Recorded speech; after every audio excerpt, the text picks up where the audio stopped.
तो पहले भी कहा गया, संस्थापक है सर का 40 साल का अनुभव से ज़्यादा 40 साल से ज़्यादा का अनुभव रहा है विरासत के क्षेत्र में, इतिहास एवं पुरातत्व के क्षेत्र में।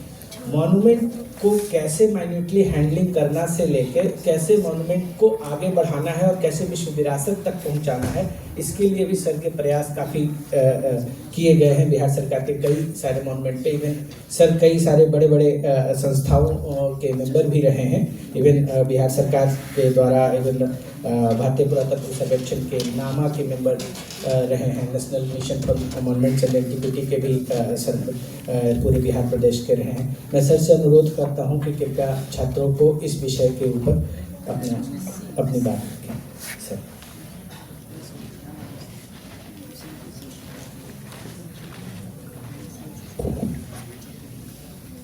मंच पे उपस्थित श्री कृष्ण कुमार, जो निदेशक संग्रहालय हैं और कार्यपालक निदेशक बिहार विरासत विकास समिति हैं, professor Jaydev Mishra, doctor Umesh Chandra Dwivedi, doctor Hariom sir, सामने बैठे हमारे सहकर्मीगण और दोस्तों, मैं सबसे पहले श्री कृष्ण कुमार जी के प्रति अपना आभार व्यक्त करता हूं कि उन्होंने मुझे इस अवसर पर आपके सामने कुछ अपने विचार रखने का मौका दिया।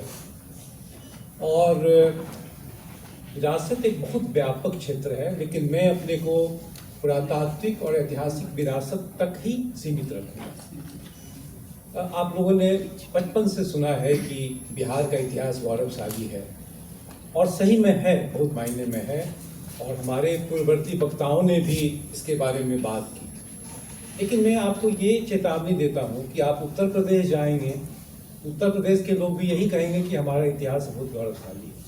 तमिलनाडु के लोग भी यही कहेंगे कि उनका भी इतिहास गौरवशाली है, और है, बहुत मायने में उनका भी इतिहास गौरवशाली है। आप अगर नेपाल जाएंगे, आप चीन जाएंगे, यूरोप जाएंगे, यही बात अपने अपने देशों के बारे में सब लोग कहते हैं। तो आपको ये जानना चाहिए कि हमारा इतिहास, हमारा पुरातत्व किस अर्थों में विशिष्ट है। आपका जो डिस्कोर्स होना चाहिए स्कॉलर्स के रूप में, वो इन्फॉर्म्ड होना चाहिए, वो जानकारी से भरी होनी चाहिए, क्रिटिकल होनी चाहिए। और ऐसे तो कई मायनों में बिहार की विरासत और बिहार का पुरातत्व आदि विशिष्ट है। मैं आज दो बिंदुओं को आपके सामने रखना चाहता हूँ। ऐसे कई बिंदु हो सकते हैं और लोग आर्गू कर सकते हैं कि और भी कई आयाम हैं, लेकिन मैं जिन दो आयामों के बारे में बात करूंगा, मुझे लगता है दुनिया में कहीं भी अगर आप जाएंगे और आप आर्गू करेंगे तो आपको कोई झूठला नहीं सकता। एक है बिहार का प्रारंभिक इतिहास। जब बिहार का प्रारंभिक इतिहास हम कहते हैं तो इसका कालखंड लगभग 6ठी शताब्दी ईसा पूर्व से लेकर के 4ठी-5वीं शताब्दी तक होता है, लगभग 1011 का इतिहास।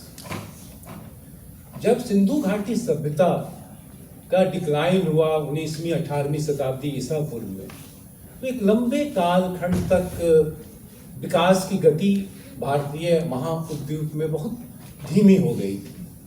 6ठी शताब्दी ईसा पूर्व, मतलब आज से लगभग 2600 साल पहले, गंगा घाटी में फिर से नगरों का विकास होने लगा, राज्यों का, साम्राज्यों का विकास होने लगा, कई तरह के धार्मिक आंदोलनों की शुरुआत हुई, और आर्किटेक्चर, आर्ट, हिस्ट्री के आदि के फील्ड में कई तरह के विकास हुए, जिसके बारे में डॉक्टर द्विवेदी ने बहुत अच्छे ढंग से आप लोगों को बताया। ये जो कालखंड है 6ठी शताब्दी ईसा पूर्व का, इस समय पूरे भारत में कई तरह के राजनीतिक गतिविधियां हुई और 16 जनपद स्थापित हो गए। इस समय बिहार या मगध आगे निकल गया, यह अग्रणी हो गया। और ये अग्रणी जो हुआ, ये 1000 साल तक लोग कहते हैं, और सही कहते हैं, कि इंडियन सब कॉन्टिनेंट का जो हिस्ट्री है वो वास्तव में बिहार का इतिहास है, बल्कि मगध का इतिहास है। एक डच स्कॉलर बहुत बड़े हुए, ब्रॉकेनहोर्स्ट, उन्होंने एक किताब भी लिखी है, ग्रेटर मगध। आरसी मजूमदार, जो भारतीय इतिहास के पुरोधा पुरुष थे, उन्होंने किताब लिखी थी ग्रेटर इंडिया। मुझे लगता है कि हम लोग को एक किताब लिखने की जरूरत है, ग्रेटर बिहार। मैं आपको बताना चाहता हूं कि जो एशिया का पूरा सिविलाइजेशन है, आप बर्मा से लेकर श्रीलंका चले जाएं, साउथ ईस्ट एशिया में वियतनाम, इंडोनेशिया, कंबोडिया चले जाएं, चीन और कोरिया चले जाएं, उसमें बिहार की बहुत बड़ी भूमिका रही है उन संस्कृतियों के विकास में। सोशल मीडिया पे मैं जब देखता हूँ और अपने इतिहास के बारे में बहुत तरह के गौरव की बात देखता हूँ, मुझे लगता है कि जिन बातों पे हमको गौरव करना चाहिए उन बातों को नहीं लिखा गया है। ऐसी कपोल कल्पनाएं लिख दी गई हैं जिसके बारे में कोई साक्ष्य नहीं। हमारे पास गौरव करने के लिए सचमुच बहुत कुछ है। हमको समझना और जानकारी होनी चाहिए कि किन चीजों में हम गौरव करें, क्योंकि अगर आप कपोल कल्पना पे गौरव करेंगे तो आप भले ही यहां पे बच जाएंगे, बाहर नहीं बचेंगे, लोग आप पे हंसेंगे। खैर, आज का संदर्भ है बिहार का वैश्विक विरासत और उसका महत्व। तो जो प्रारंभिक इतिहास है, जिसमें मैंने बताया कि 1000 साल का भारत का इतिहास, बिहार का इतिहास रहा है, उसका आर्कियोलॉजिकल एक्सप्रेशन या उसके बारे में साक्ष्य सबसे ज्यादा आपको राजगृह में मिले, क्योंकि राजगृह मगध महाजनपद का पहली राजधानी वही थी। दूसरी राजधानी पाटलिपुत्र में लगभग 200 साल के बाद हुई। राजगृह आप जाएंगे तो इतना सुंदर ये ऐतिहासिक शहर है। मैं दुनिया के कई विरासत स्थलों पे गया हूँ, राजगीर का मुकाबला नहीं है। 5 पहाड़ियाँ हैं, उन पहाड़ियों के बीच में धार्मिक, ऐतिहासिक और पुरातात्विक अवशेष बिखरे पड़े हुए हैं और साइक्लोपियन वॉल का जिक्र किया गया। और मुझे पता है कि बिहार सरकार द्वारा यूनेस्को के वर्ल्ड हेरिटेज साइट के लिए राजगीर के साइक्लोपियन वॉल के लिए पहल की गई है और काफ़ी प्रयास भी किया गया है और सही प्रयास किया गया है। अब साइक्लोपियन वॉल क्या है?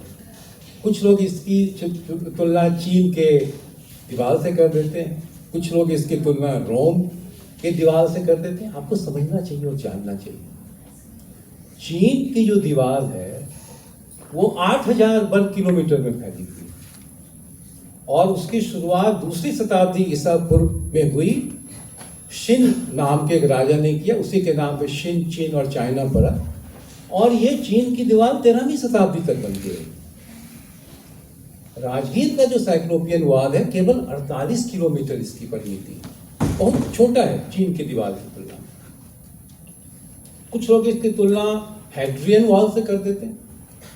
हैड्रियन वॉल क्या है? ये इंग्लैंड में, और एक जमाना था ईसा के प्रारंभिक शताब्दियों में जब रोम का कब्जा था लंदन पे, रोम का कब्जा था इंग्लैंड में, तो रोमन सम्राट हैड्रियन ने इंग्लैंड और स्कॉटलैंड के बीच